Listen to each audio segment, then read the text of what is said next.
All right, Honorable Sakwa Bonyasi, coming to you then. We are in the midst of austerity measures as announced by the government in a circular dated 8th this year that targeted ministries and departments to institute sweeping austerity measures to cut down on cost. But this affects supplies in terms of services by the same target group, which is the micro, small and medium enterprises. I mean, when the government does not spend, yet you are targeting these small businesses through the kitty. How does it function? And these two positions conflicting? They could if implemented badly, but actually they needn't conflict. Because you won't take money away from sterile sectors, so to say. People's personal travel, the expenditures, the largesse around the bureaucrats in this country is quite big. And you hopefully shift them to areas of activity. You put it to the frontier of the economic growth process. How that is done, for example, you remember some years back, we were told that big guzzlers and big cars no longer be available to the civil service, and they're all down for a little while. They are now all back, and we have the latest vehicles at government expense running around with the ministers, PHs, and other bureaucrats. That failed. Again, this also depends how this is implemented. But the key thing is that this principle of leanness, which, for example, in the years past, Nyerere's cabinets used to succeed. They would drive around in Peugeot 404s, including those are also some of the cars on his entourage, by the way, even in those days. And ours here were the latest Mercedes-Benzes, Mercedes 600, and we saw nothing wrong in it, despite that display of wealth in a country that was really struggling. So I think how well this is actually implemented and managed at the top level just depends on what kind of oversight can be put on it over these institutions generally and specifically in respect of this fund as well. But just a quick one, I must add, Yusuf, on this one, that I think the use of the word small, we start with small and medium, is probably even misleading in this case. I think micro is probably a better term. We are targeting a category that's not even small. It's really, really small. And we use that in this parliament. Defined in law. Yeah. It's below 500,000 shilling turnover annually. Yes. Those they are called micros. Micros, yes. That's going to be if we succeed, that's the area in which we shall succeed. The others, the small and medium, they will be a little bigger, have other opportunities, and we can discuss that. For me, I think it's part of the essential ecosystem that you must loosen up a lot more in the economy to make this bottom work. And we are waiting to see what sort of policies will shake up the system to make it consistent. For example, banks are going to put money from what they would have done to do this, but they will still need money to do additional lending. What kind of access and ease do you put on them to enable them to access money markets, capital markets, to bring in and feed this pipeline? So that's going to come later, and maybe it's a discussion for another day. So here we are. We have only announced the intent. The real challenge is still ahead of us. All right, Mheshimiwa Kuria, I mean, let me take you back. You said this is something that is going to be revolutionary. When it started, there was all indication that it was going to be a government grant for those who, are in the lower card of the economy. It transitioned to a zero-rated loan. At some point now we hear it's going to attract an 8% interest.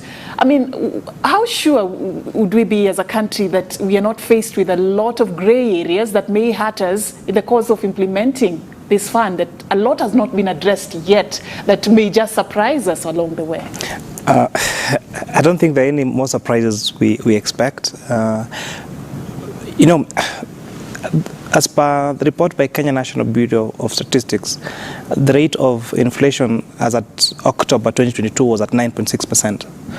So we're talking about an inflation rate of being 9.6%, and therefore when we're saying that the fee or the interest rate at this 8%, it's around 0.000, I think 0.0067. I might not be so accurate on that per day, and therefore this 8% just goes on to the administration of the fund.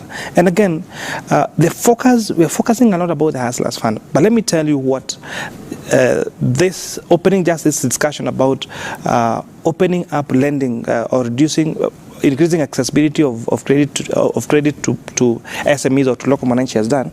I think it was yesterday the Kenya Development Corporation and the Kenya National Chambers of Commerce said that they're introducing, I think, 5 to 10 to 100 million shillings loan to small and medium enterprises at very competitive interest rates, almost indicating that they'll be able to do that at 8%. So the discussion about this Hustlers Fund is, as a country, to the private sector, how do we make loans accessible at a cheap rate to people? And this is what we're starting with the Hustlers Fund. And I'm really praying that this project really succeeds. It is going to show even the private sector that you do not need all the bureaucracies to lend to these people. And to give us a different example, those people that, the boda riders, for example, if we have found people, and let me not call them unscrupulous, but let me call you shrewd business people that have realized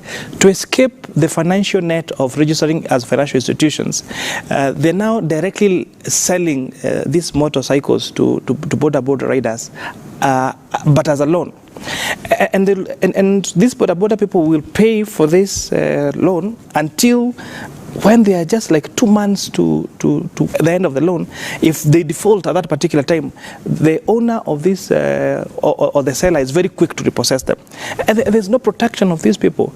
You know, it's repossessed, they lose all the money that they have saved, or they are told if you have to get it back, then first of all we're charging you a penalty of 10,000 shillings. And you're talking about, let us open this conversation about access to loan facilities for these people. And I think what you're going to see in the next few months is even a lot of the commercial digital lenders opening up their fiscal space, accessing loan facilities at better rates, at cheaper terms.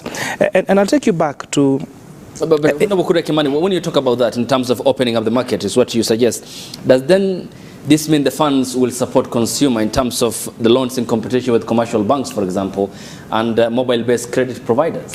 Yes, without fear of contradiction, is that this government fund is going to give competition to the private sector, to the private providers of the service. And when that happens, then the private sector has to react by changing the model in which they are lending. And for example, just to give an example, I think after discussion with Central Bank, there was this concession that was done for digital loans on all commercial banks.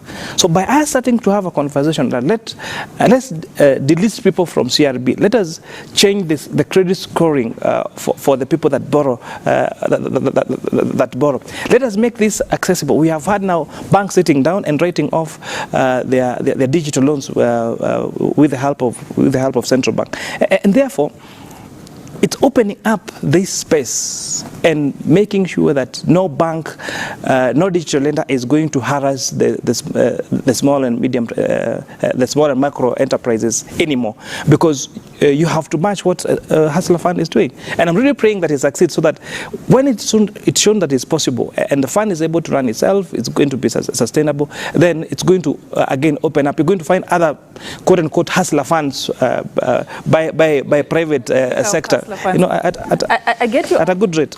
On how this is opening up a much bigger conversation than just the Hustler Fund, that even the private sector is going to have to sort of mutate to fit what is there in the market currently. But Mheshimiwa Bill Kerrow, I don't know whether it's me who missed something, but did it start as a loan? Did this conversation No. No. During the campaign pledge, it was a grant. And it's not unusual. Many countries give small and micro enterprises grants, from the US to Europe to every country. I mean, it's normal. Government do give grants to small enterprises.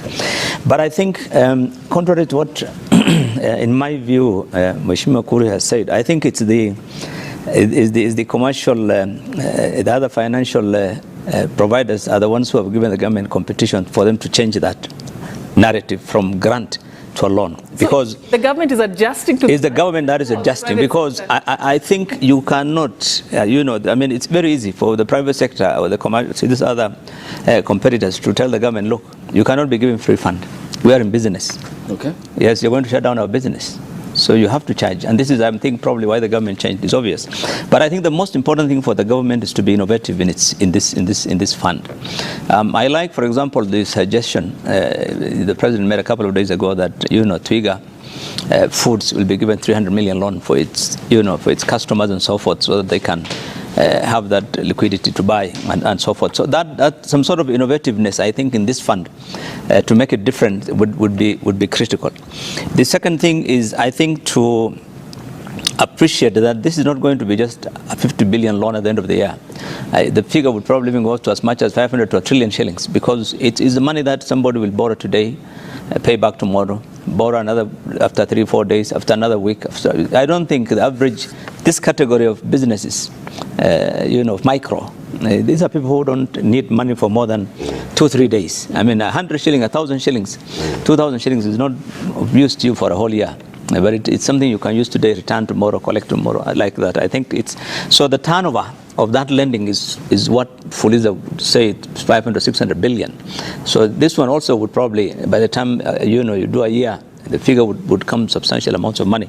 But I think that innovativeness is very important, so that we target, we don't just remain competitive with the Fuliza, but we target other things, other areas that those other people are not funding.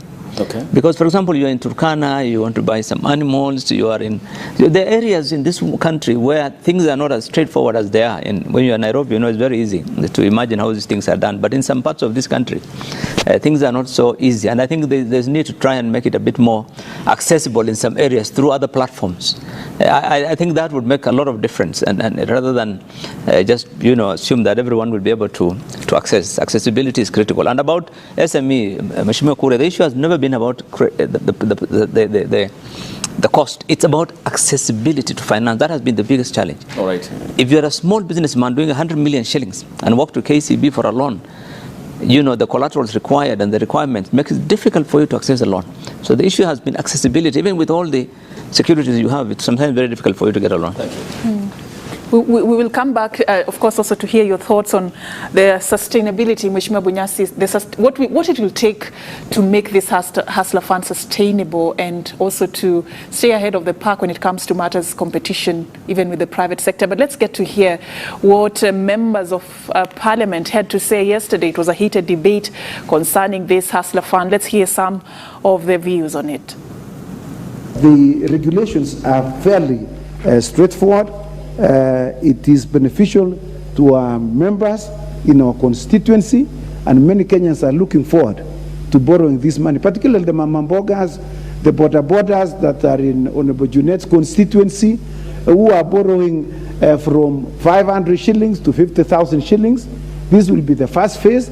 The second phase, Madam Speaker, we are informed of to roll out the second phase of between 250,000 and 250,000 will be done in the month of February, and the new regulations would be brought to cover that particular fund. With the rate of inflation that you are seeing in this country today, almost double digit, with the economic crisis in the world, Madam Honorable Speaker, and you are talking here about financial inclusion, then you are saying the highest amount somebody can borrow from the Hustler Fund is 50,000 shillings.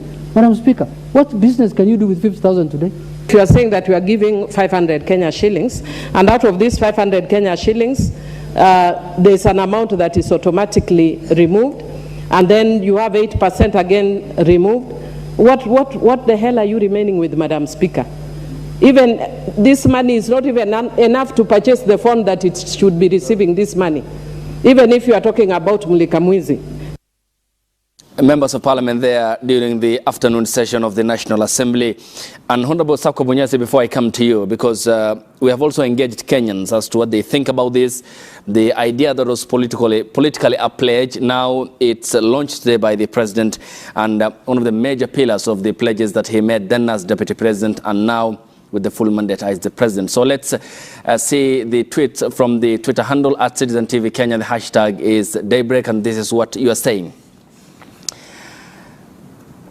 And Reverend Harry _Kosgei say Hustler Fund is good to upgrade low businesses and thus for a large amount of money to individual credit score should come in place since there are people who borrow up to 1 million from banks and they pay. Otherwise, SACCOs and cooperatives works well. God bless.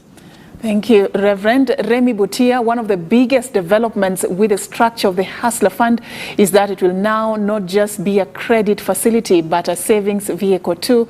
It remains unclear if the funds will be transferred directly by the government.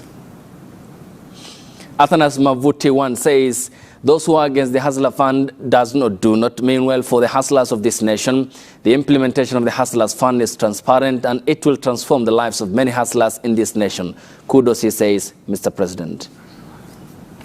Godi Barasa Were, the architects of the Hustler Fund, should re-evaluate and fine-tune the kitty to ensure that the hurdles and limitations towards the hustler accessing the fund are removed. The fund must aim at lifting up those at the bottom. Thank you, Godi. And SRA says Hustler Fund will not per se solve anything. It attracts 8%, whereas the fund has 0%, but repayment is almost 40%. Where the funds come from indicates that it's someone's business ready to break. And those are your feedbacks on Twitter. Later we'll be sampling some of the other remaining on the Twitter hashtag Daybreak at Citizen TV Kenya. Honorable Sako Bunyasi, may I then come to you because this is very critical and there are questions Kenyans are asking as regards where the other elder siblings, the youth, Wezo Fund, have, in the eyes of many Kenyans, failed to live up to the expectation, live up to the reality. Will the Hustler Fund then succeed in your view? First of all, I know people are concerned that, this is a political promise. Now we are trying to anchor it somewhere. This mutation is something we should expect.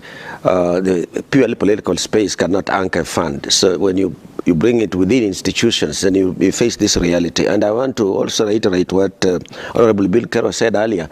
The cost of money is not the studies have shown globally that the cost of money is not the important thing at this level, this section of lending that we are talking about is the access issues, and that I think we have to keep that in mind. That's already demonstrated. The other thing, though, is that where the money goes and what it does cannot be tightly regulated anywhere in the world. Money is fungible. If it touches a household and there is hunger or there's that's why it will go fast before it goes something else. But the totality of this funding of making households a bit more liquid is really what we are seeking. And they will also make micro choices where they put the money, including putting the money on businesses as a means of it. Now, to get back to the point that you're raising, these older siblings, in my view, have not entirely succeeded in their mission. And part of it, as I said earlier, for example, around the Wezo Fund, the administrative arrangements around it were unclear. That was one. And it was partially a way of quote-unquote helping, with the word helping meaning it's almost patronizing. These are people who can't manage, so let us give them, is this money going to be free? Should not be? That wasn't clear. Who do you pay it back to? I remember in my own constituency we had that difficulty. Who is going to collect this money? Or they said, the local officer of the Ministry of Planning, for heaven's sake. They have barely any money even to get out of their offices. They have no notion. And now, so there was a lot of things that were unclear. But in respect of this fund, in my view, we should just expect it to be additional money in this space that wasn't there before.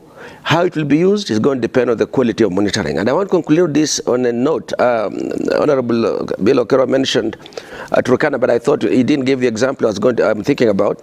But he reminded me of something, which is that if you operate in an area, if this fund was operating in an area that has been hit by drought, animals are dying, people are on the verge of starvation, or they're actually starving and so on, the fund should be used also as a grant. Get them out of that minimum. Then they can slowly get into the space in which you begin to charge them. That is creativity around the management of the fund. The bureaucrats who are going to manage this fund better not to be people who have got there purely because they have got degrees, bachelor's degrees and master's degrees and so on.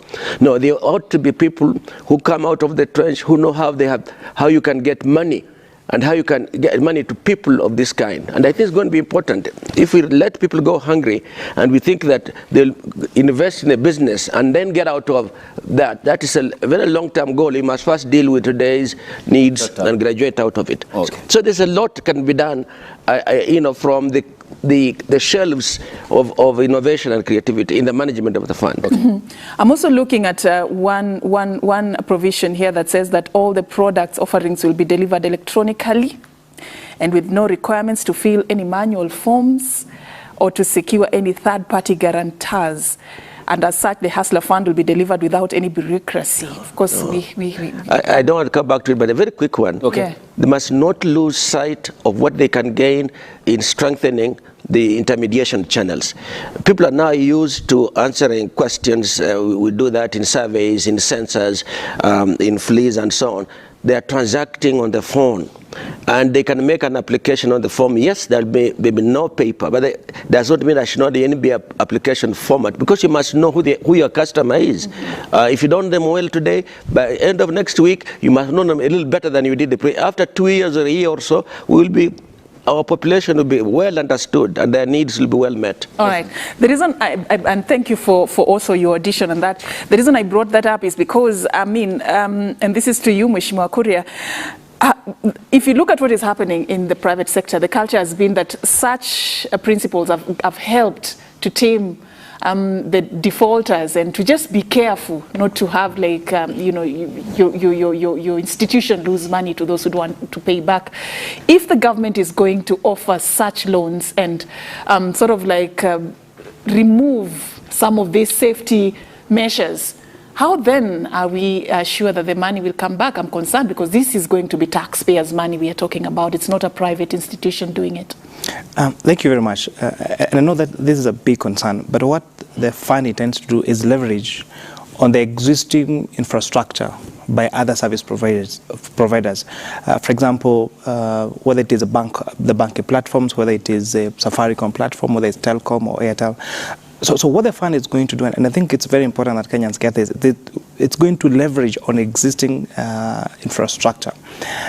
And also there has been a lot of data mining, I must say, across the digital space. And that's why I think last parliament tried to pass something on data protection and how to manage all this data. But there is a lot of, especially the telecoms, have a lot of data on Kenyans, and that's why, if you do this example of Fuliza, that's why they determine, whether they're giving at this rate or that rate, and that's why even when you try to migrate, if you, for example, take one digital loan and try to migrate from that and take advantage and not pay that and go to the other, you are denied access. So the government is going to use the same platform, but with a rejoinder that instead of just removing you completely from the credit system because you're not being able, for example, to pay, is that let us introduce a credit scoring to you, so that the next time you are trying to access this particular fund, you get it at slightly higher, higher rate, and hopefully that will also stabilize the digital lending sector, and you're going to have more people honor their debt obligations. Okay. Because I must say, and I think we really need to change the narrative of this country. We need to have people be ready to honor their debt obligations. I've seen a lot of tweets, I've seen a lot of feedback, people saying, tunaingoja, quote unquote, tunaingoja namna hii ndio tupate nayo. But I think, especially to fellow young people of this country, that needs to change. Okay. We must change our culture to being able to honor our debt obligations. Okay, Honorable Bilo Kerrow, then I come to you. And of course, as we also tackle the question on the hierarchy and the chairperson, the appointment, who makes the appointments, and at what points the CSS will be coming in.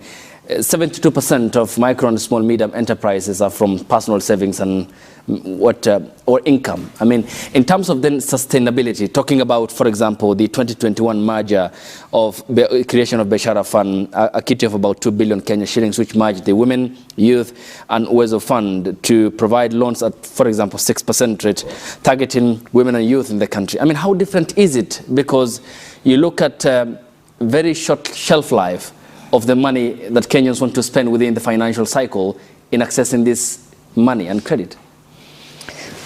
Okay. First, I think we need to be very clear that this money is for business. Never mind, what kind of business. Let us say, and in business, there's always profit and loss. If a Mama Mboga takes 500 shillings today to go and restock on her vegetables, and for whatever reason she makes a loss, it rained, she couldn't sell her vegetables, potato rates have gone up, she's lost money. She can't repay that money. So when you find people are defaulting, and it's not because they have stolen the money or they have decided to get married with it or gone into, it's not always that negative. It's sometimes businesses, people make losses genuinely, and this is why people default. In the Fuliza now, NCPB, the NCB bank the other day wrote off about 11 billion, but the total non-performing loans for Fuliza so far as of October was only 30 billion. For the last 3-4 years, they've been giving loans. And they have given trillions, because last year alone they gave almost 580 billion. So it's not huge, but the government will ultimately have to also make a provision for writing off, at the end of every year. They have to. Otherwise, there will be a situation where credit scores or no credit scores, people will genuinely make a loss and they will not be able to service that loan.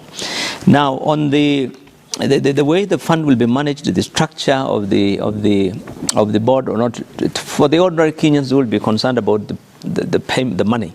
I don't think what happens out there is important to them. And the government has just said that there will be no bureaucracy. So out there, we don't want to know what happens, who is managing what, how is the board going to be appointed, who will appoint the CEO, the role of the CS and the accountability and the penalty. What is important is I want to go to my phone and collect some money. And I think for me that is the most important thing. But for the government, it is as usual. They must have that accountability, to Parliament, of how the fund is going to be spent, how the board will run it. They have to submit accounts. They have to report to the Parliament quarterly, monthly, and those things. And they have to also introduce some sort of innovativeness every year, every month. Come up with new ideas so that they can make the fund effective. That, I think, is what is more important. But I think for the SMEs in general, I think for the SMEs in general, the most important thing is that over the years, government has set up an SME authority, complete with an act of Parliament. But they have really not given much weight in terms of financial support. Absolutely. That SME authority is running around after donors looking for something to carry out its activities, assist Jokalis and so forth. They have not been funded to carry out any activity, as a matter of fact. So I think what is important is that the government must come up with something significant in terms of how to assist that particular group. The people who have businesses start from 1 million and going up to 100 million, people who cannot grow their economy, they can't access. And what Kipra, that report by Kipra, which said most of the SMEs are funded up to 80% now, or 86% by families and friends. They don't have access to banks. The total amount of money lending by banks to SMEs in the 2020 financial year reported by CBK is only 20%. Out of the total loans given by all the banks in Kenya, only 20% has gone to SMEs. And out of that 20%, only 10% or so has gone to agriculture, which is the single most important sector that contributes to GDP. 80% of our people are on subsistence economy. They're out there in the farms, and you don't get access to funding. So I think there's a need for the government to come up with policies specifically directing the financial sector to allocate a certain amount of advances and loans to that sector. I think this is critical in this country. Mheshimiwa Bunyasi, what safety lines should the government operate in when it comes to balancing between addressing the vulnerabilities of the target population, like Mheshimiwa Kerrow has rightfully highlighted, and also making sure that they sustain the fund, because it has to be sustained for it to be successful. What is it that will work for the government in this particular tricky balance? I think the only thing I can say about that is that government must watch out carefully to understand what is happening around the fund, around the activities. So good monitoring would help to bring out the issues that require a decision. And the innovative requirements of such an activity, especially at the lowest spectrum of those recipients, of the borrowers, might then dictate that if they find that the market, the aspects of the market that are not being tackled by the fund, they must do a modification midstream and as they go forward. We must, at the end of the day, distinguish between those users of the fund who are totally at the level of meeting daily consumption needs, and that's all for the time being they're most concerned about, and those who are already beginning to have a profit turnaround or a potential to make a profit and so on, that you want to be able to nurture and graduate them up through the systems until finally we shall be saying, now you no longer need this kind of funding, or they probably will quit themselves and go to commercial banks and other institutions that there might be. But to do that, we must do two things in my view. First, we must understand who these clients are. Data is important to collect and must be analyzed. The second thing, there must be clear understanding of the real economy. They are transacting, they are borrowing to do what? How is that economy functioning for this level of consumers, this level of borrowers, and so on? The real sectors, the economists would call it, is also very important, so that the policies that there are also supportive policies. If they may be in agriculture, they may be in small processing, they may be in distribution and transport. There are many things, and you then begin to look at those mother sectors, as it were, and see how well they function, in which these operations are taking place. So I think it's going to require, in my view, the old principle of, think deeply, report simply. Analyze deeply, give instructions as simply, like they do with agricultural extension. Very complex subjects, but they come out simply. That thinking must be accompanied into this whole process. Okay. Honorable Kuria Kimani, one of the primary objectives that the president has underscored is that the country turns into resource-mobilized, productivity-led, export-oriented economy. But Honorable Kerrow mentioned only 20% of Kenyans have access to credit from banks. Of that, only a minutiae, a drop in the ocean of that amount goes to agriculture, which is the backbone of the economy. I mean, when you have such a big ambition to turn the country into an export hub, then doesn't this delay that dream, particularly for the government? And how consequential will it be in terms of the value of the shilling in the pockets of Kenyans?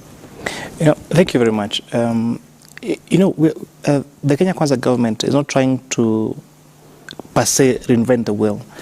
We're talking about how do we make use of existing business models that have done very well, and how do we support now those smaller businesses that support this big business. And I'll give an example of what the president was able to do with, I think it was Trigger Foods, I think that the day before yesterday.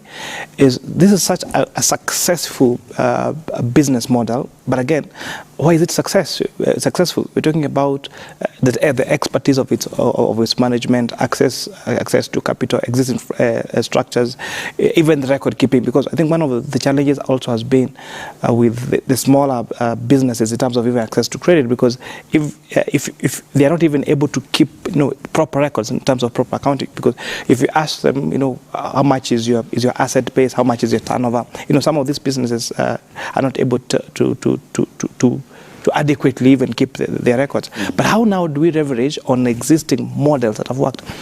And how this, one of, I think it's going to be the best success examples is they looked at Trigger, who are the vendors, because the vendors are these regular people who buy from the farmers and supply to the farm, and now accessing this credit to these vendors so that they're able to increase the turnover in terms of transactions, and thereby when they become now that organized, to organize them into organized businesses and then aggregate them and connect them to an existing and successful enterprise. I think that is how we are going to grow it, because the successful or that exporter, for example, is not able to access if it is the products from the farm.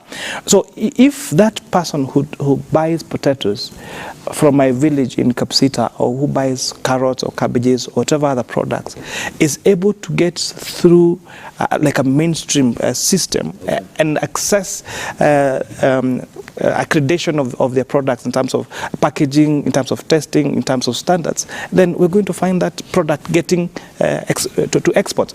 But if we rely solely on this farmer or this middleman to do the exports, then it's not going to happen. More or less, you are painting a picture of bureaucracy. No, yes. Okay, that's this 6 to address. Okay, yes, sir. I'm looking at some of the consequences of failure to adhere to some of the provisions that the fund has, like sort of misappropriation of the fund or providing false information is going to attract a penalty of about 10 million shillings, a fine of 10 million shillings, or a 5-year jail sentence. I'm looking at this target group, and vis-a-vis 10 million or 5-year, this could be the breadwinner of the family. This could be the only source of income of that family. Is it even, the proportion? Yeah. No, I thought those penalties are targeted to administrators of the fund. The administrators of the fund, not the users. It's the administrators, those government, that body that is going to manage. Yes. There's a tendency by government officers who manage such funds to try and divert part of the money. Those are the people to whom the penalties apply. For the borrowers, the penalties would be the additional interest rates. I think they have indicated they'll be charged more for the delay, and the credit scores that will put them negatively. But I don't think they'll get. They can. For the moment, I don't think that is clear. But knowing government, something will come up later. But I think the success of this fund will determine the legacy of this government. Let me tell you. And they have to succeed in this or lose their name and their legacy, really. So this president has this thing. And number two, if you look at the political manifesto, the manifesto of this political party that is in power now, it's largely premised on the turnaround in agriculture.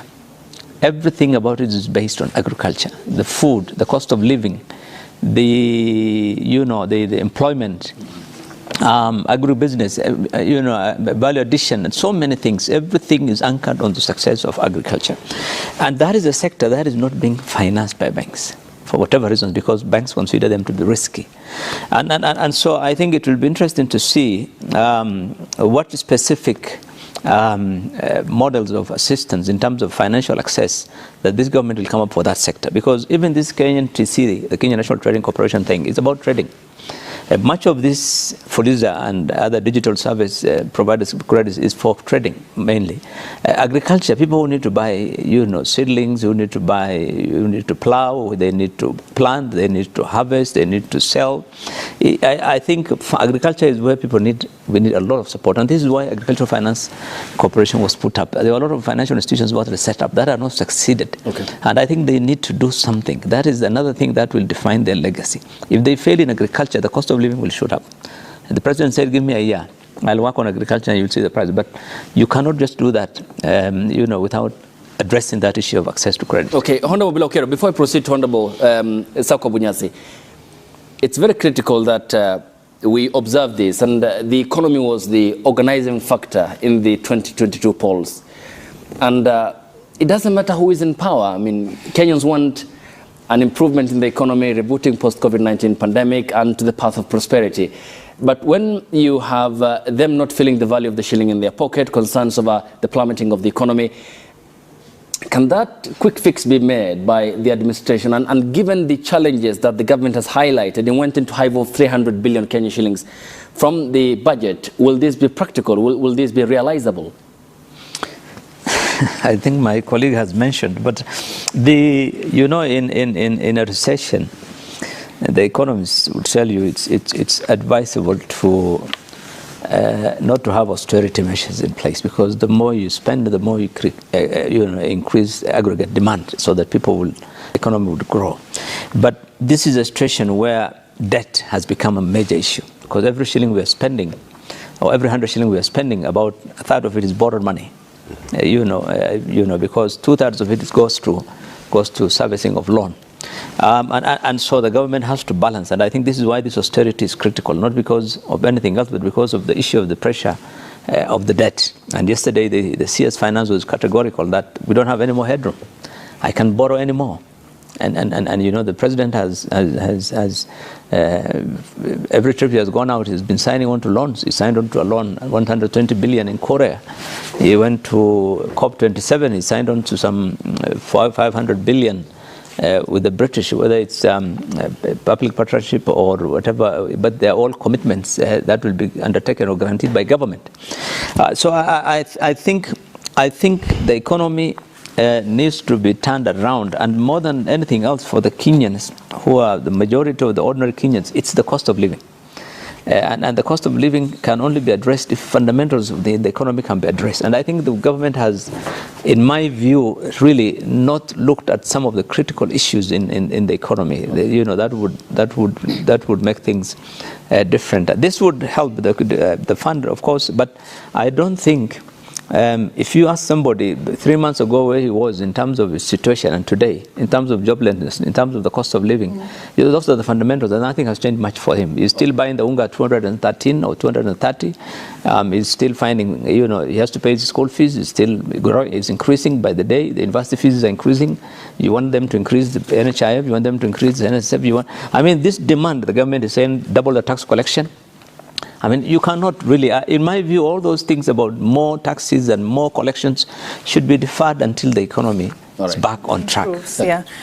Which reminds me of another conversation we were having recently about school fees going back to what was before the COVID era. So parents have really been crying foul over that.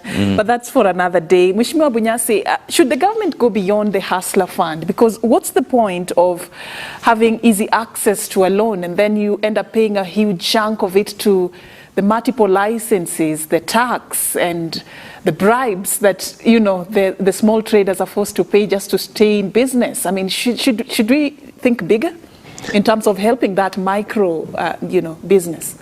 Yes, and it must. I really hope they will. I think that we're probably in this space because of the political promises and the interest to show that we are, as we came to power, we have hit the road running and we are meeting our political obligations that we made, political promises that we gave. But it must go bigger. It must go deeper. It must expand in all dimensions, and I hope that's what they're prepared and gearing up to do. We shall see some of that as they come out with the budget policy statement, as they begin to structure their first budgets, because the budget is what tells you in terms of policy or expenditure where money will go, and therefore where your real priorities might be that you are not coming out with. I do hope that they have this bigger intention. I also said earlier that for even things like intermediations like this of Hustler Fund and similar on small and medium enterprises to work, the rest of the system must be shaken up. The financial sector must be, the capacity to capitalize various levels must exist so they can be able to support, they support here, they can support themselves later. By, for example, accessing even bigger funds, locally, internationally, and so on. Corruption must be clamped down tightly, and so on. So the bureaucrats don't end up being the biggest beneficiaries of these funds. If you allow officially for poor data collection, you'll not even be able to account who received money, or if anybody did. It could only be fictitious. So this has to be tightened. The small things begin to matter. So the many things matter. So, and it's a very big space. I hope that government will come out and say so. Honorable Kuria Kimani, because we talked about the penalties for the administrators of the fund and talking about the culture of corruption and its corrosive consequences on the growth of the economy. We are talking about more than 600 billion Kenya shillings as a result of financial leakages and the money siphoned out of state coffers. And this is 14 times the Hustler Kitty Fund, that is 50 billion Kenya shillings, and twice or 2 times the 300 billion Kenya shillings the government is seeking to save on the financial year. How important is it then that the state and the government here, with lesser-like attention, focuses on corruption, even as it rolls out this fund, and make it a major item as part of its agenda if it were to grow the economy? Thank you very much. I think from the word go, the president has been clear on his decision on fight against corruption. And this is a decision as a country must make. It's an adjustment we need to make in our lives. It is an adjustment we need to make in our economy, in our country, and in all the independent institutions. Because if we get it wrong, I think the former president had said at some point that we're losing 2 billion shillings daily. So if that were true, and if that is what is going to happen, then we're not going to have a country anymore. And so it is in everyone's interest, and I'm certain that it is in this government's agenda, it's in the president's mind every time we have even our parliamentary group sittings, that we must end the culture of corruption. And the way to do that is also to allow the independent institutions to make sure they're in place. Where Parliament is supposed to play the oversight role is to make sure that there's no any shielding of anybody, whether it's a cabinet secretaries or any government official, against any corruption matters. And perhaps that's what even has informed even the changing of our standing orders to allow cabinet secretaries to come and answer questions directly to Parliament. Because what has happened in the previous regimes, there has been a sort of protection of, if you are related so and so, if you are very close to power, then there's that protection. There has also been weaponization of the government agencies to score political differences, and if that really comes to an end, then I'm absolutely certain that this country will move forward. And I'm also looking at forward to the report on the 300 billion shillings austerity measures that this government is going to do, and if that becomes a success, then we know that we did not need that 300 billion shillings in the first place. And therefore, if we become disciplined then in our expenditure, then we're going to be disciplined. We don't have to borrow, as much as we're borrowing. We do not have to have all those punitive taxes. For example, one of the discussions that you've started. In your view, will the begging bowl culture end with the government? Will they? The begging bowl culture? Yeah, that will certainly end.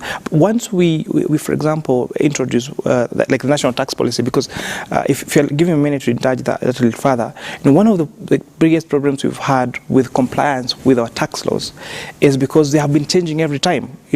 Today you're paying this particular rate of tax, then you don't know what rate is going to pay in the next 3 months or the next 6 months. And if now we have that national tax policy that streamlines, that makes our tax regimes predictable and effective, and to a rate that's comfortable for both, to a rate that is both understandable and comfortable with both the person who is paying the tax and the person collecting the tax, and not just closing the business because they've not honored their one obligation. I think this country will be able to collect more, and we're going to move forward. Okay. All right. Thank you, Mheshimiwa, for that. And of course, we have not been having this conversation alone. We want to have a chance to also look at what you have been saying on social media, that is at Citizen TV Kenya. And we have there at Ras Bashir Were 1, you say 50K is a lot of money if well used. Congrats to our president. My fellow youths, let us use the Hustler funds well. Thank you for that. Coco Solomon says, sincerely, the Hustler Fund will be a game changer for Mama Mboga. The interest rate should be lowered a bit and middlemen watolewe kabisa.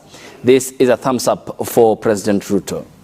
All right, at Sawe, you say Hustler Fund target those youth blacklisted by CRB. What will make them pay this specific fund if they didn't pay the previous, I think, loans? They will get between 500 to 50K. What kind of business will one start to pay back? Critical questions. That was an issue also addressed by Honorable Kerrow and Honorable Bonyasi Sakwa.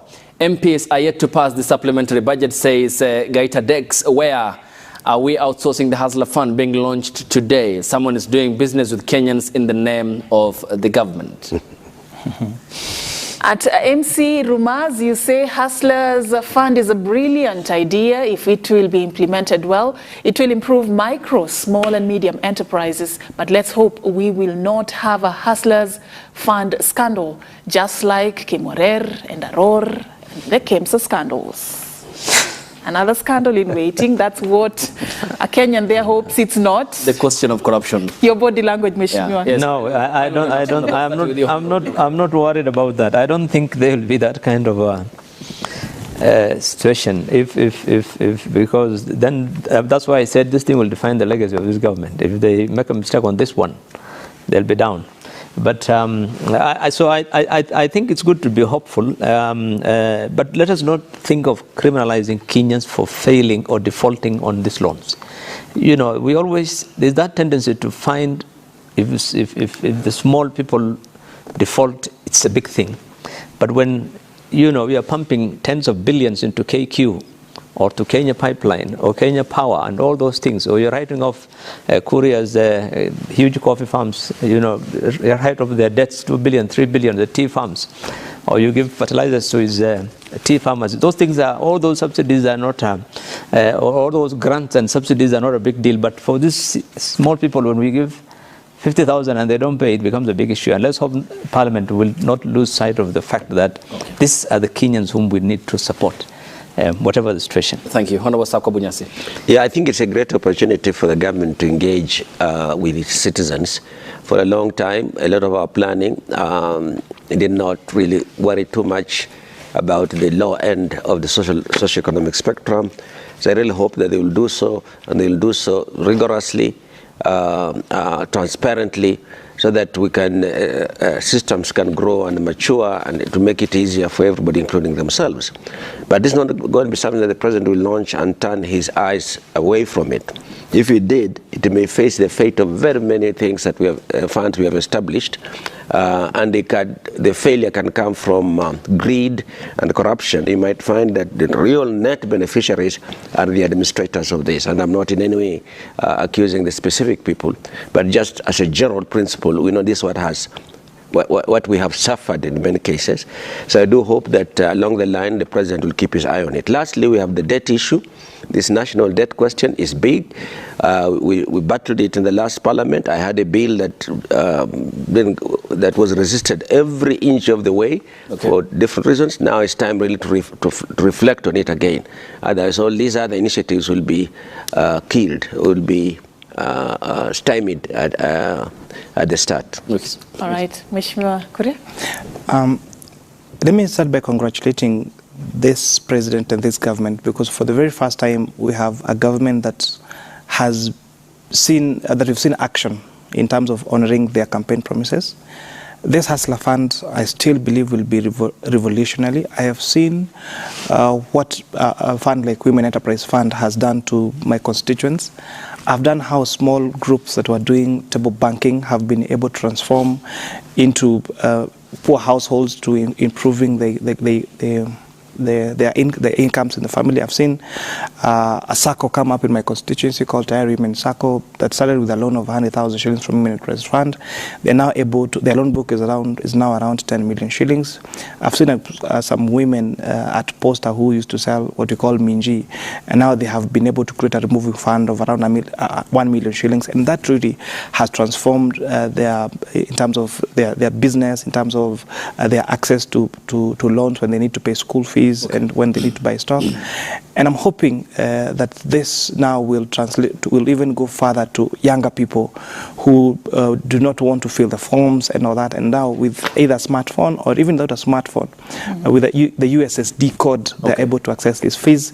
And we're hoping that they're going to repay it in time, and this fund will be going to be sustainable, and nobody is going to touch this Hustlers Fund. Thank you so much, Honorable Kimani Kuria, Member of Parliament, Molo constituency from the county of Nakuru. Your time is appreciated. Honorable Sako Bunyasi represented Nambale constituency in the last Parliament. Honorable Kerrow was the pioneer senator, the county of Mandera, and as well a political economist. Thank you so much, gentlemen, for your time and company. And so timely is the discussion, and the launch will be happening later in the day. You'll be getting the live update when the president takes to the lectern to officially launch the Hustlers Fund. Indeed, and we will be bringing you details about how that is going to pan out, but going by existing evidence is that the success of such programs is tied to sustained training and coaching of entrepreneurs, so we hope that that also will be factored in at some point, so that this targeted group also know and have the skills on how they can invest, and they can also have ideas on opportunities to put their money to. My name is Safina Chieng Oma. Thank you so much for creating time for Daybreak this morning. And thank you to you too for waking up with us. Your time is all appreciated and worthy. We cherish you because you woke up with us, you are on time, and Daybreak has been on air. I am Ayub Abdikadir Abdi. We'll see you tomorrow morning here on the broadcast. Good morning.